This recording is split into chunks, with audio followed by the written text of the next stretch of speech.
for me, maybe something I'll preface.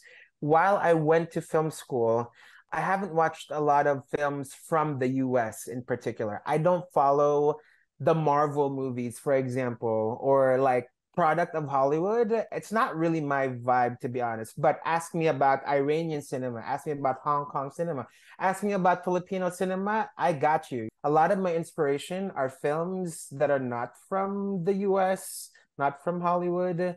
And in particular, if it is from the US or from Hollywood, it's mostly from independent filmmakers of color in particular. I think the voices that are not commodified by capitalism in particular.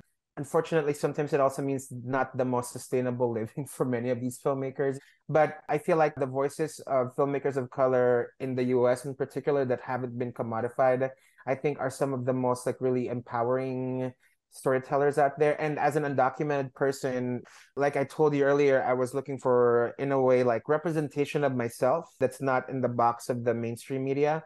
I want to give a shout out to one of the first filmmakers who are undocumented that really uplifted the experience of our community. Her name is Tam Tran. She is of Vietnamese descent, undocumented in the US, but was born in Germany. And when people would ask her, what's your nationality? She's like, the world, because like born in Germany, Vietnam descent, but grew up in the US. It doesn't get more complicated than that around like sense of this national identity, whatever that means for anybody. But Tam Tran made this short film in 2007 called Lost and Found that I feel like the first time I saw a Filipino undocumented person on screen through a documentary.